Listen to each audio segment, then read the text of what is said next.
اور ایک دن رات کو چہرے پہ نقاب ڈال کے نا تو مسجد کی گلیاں گھوم رہے تھے عمر فاروق، مدینے کی گلیاں گھوم رہے تھے، ایک دو گلیاں رہ گئیں تو فجر کا وقت ہو گیا، تو حضرت عمر اپنے غلام سے کہنے لگے نماز پڑھ لیتے ہیں اور باقی دو گلیاں بعد میں گھوم لیں گے۔ حضرت عمر نے امامت کرائی تو نقاب اسی طرح چہرے پہ، ایک گلی سے گزر رہے تھے تو ایک بوڑھی اماں بیٹھی ہے خیمے میں، بوڑھی کچھ چہرے سے پریشان لگتی ہے، تو حضرت عمر غلام سے کہنے لگے اسے پوچھو کیوں پریشان ہے؟ ہمارا تو اپنا ابا پریشان رہتا ہے، ہم پوچھتے نہیں، ہم نہیں پوچھتے، ہماری اپنی اماں روتی رہتی ہے کہ چلو 2 گھڑیاں رات کو آ کے بیٹھے گا میرے پاس، لیکن وہ آتا ہے 2 درجن کنوں لے کے اور سیدھا اپنے کمرے میں جاتا ہے اور بیگم صاحبہ سے کہتا ہے کہ یہ 6 اماں کو بھی دے آؤں، اس نے کون سا کھانے ہیں، تو وہ پلیٹ میں لے کے آتی ہے۔ پھر ماں کا دل ٹوٹتا ہے کہ یہ کمائی تو میری تھی، یہ تو بوٹا میں نے پالا تھا، لیکن یہ کس بیوپاری کے ہاتھ چڑھ گیا۔ ہم تو اپنے ماں باپ کو ٹائم نہیں دیتے، لیکن جب لوگ اللہ سے ڈرتے تھے رویہ کیا تھا۔ حضرت عمر فاروق رضی اللہ تعالیٰ عنہ خادم سے کہنے لگے بوڑھی سے پوچھو، تو پوچھا اماں السلام علیکم، وعلیکم السلام، اماں کیا بات ہے؟ تو اماں کہنے لگی جاؤ دوڑو، تمہیں کیوں بتاؤں، دیہات کی سیدھی سادی بی بی، جاؤ بھاگ جاؤ۔ کہا نہیں اماں مہربانی کرو اندر تو آنے دو۔ بڑی منت کے بعد اماں مانی۔ عمر فاروق عام آدمی نہیں جس سے دنیا کامتی ہے۔ حضرت عمر اندر گئے، اماں کیوں پریشان ہو؟ تو اماں کہنے لگی تمہیں کیوں بتاؤں، میرا اپنا دکھ ہے، چل اماں بتا دے تیری مہربانی۔ تو اماں کہنے لگی میں ایک بیوہ ہوں، بے اولاد ہوں، کوئی میرا سہارا نہیں، مجھے عمر فاروق سے بڑی شکایت ہے، میرے اوپر 25 دینار کا قرضہ چڑھ گیا ہے اور 3 دن ہو گئے میں نے روٹی نہیں کھائی، اور عمر نے میری خبر نہیں لی۔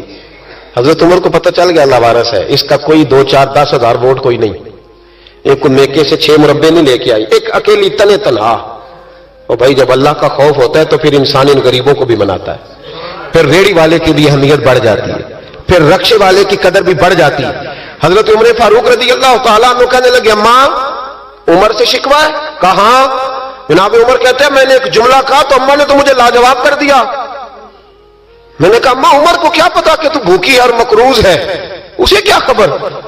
تو اماں کہنے لگی کیا کہا تم نے؟ عمر کو خبر نہیں، اسے پتا نہیں؟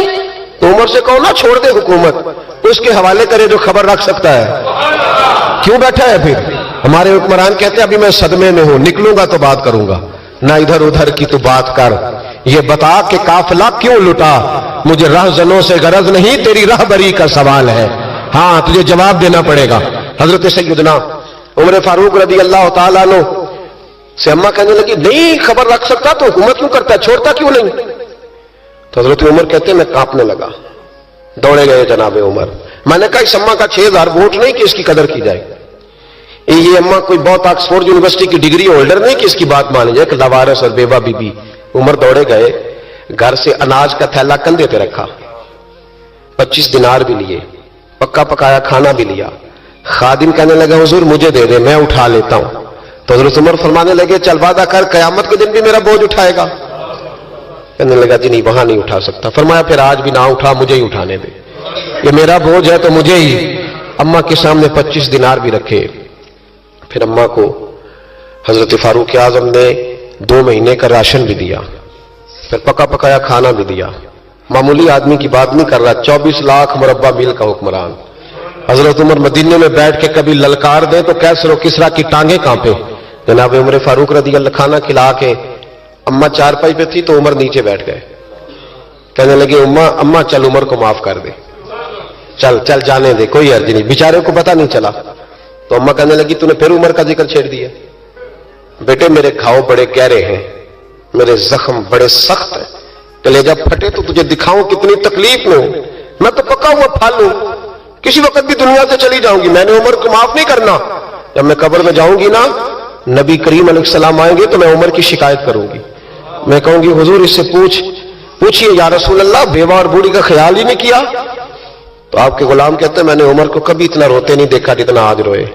کہنے لگے اماں عمر کو میں جانتا ہوں وہ کمزور ہے، یہ شکایت نہ لگانا، وہ کمزور ہے، مقابلہ نہیں کر سکے گا، یہ شکایت نہ لگانا، چل معاف کر دے۔ تو اماں کہنے لگی اچھا تو مجھے کچھ اچھا لگتا ہے، جا تیری خاطر عمر کو معاف کیا، تو پیارا لگا ہے، جا معاف کیا، تیری خاطر معاف کیا، تیری خاطر عمر کو معاف کیا۔ حضرت عمر فاروق کہنے لگے مجھے لکھ کے دو کون اتنے جتن کرتا ہے؟ کون؟ کسی سے کہنا کہ اپنی اماں کو منا لے تو کہتے ہیں نہیں نہیں میری غلطی کوئی نہیں تو مناؤ کس بات پہ؟ ہمیں تو 20 دلیلیں آتی ہیں. جا ابا کے پیر پکڑ لے. پتہ ہے نبی پاک علیہ السلام نے فرمایا جس کا باپ راضی ہوگا اسی کا اللہ راضی ہوگا، اور جس کا باپ ناراض ہوگا وہ سارا دن وظیفے پڑھے اس کا اللہ راضی. یہ ابو داؤد شریف کی حدیث ہے.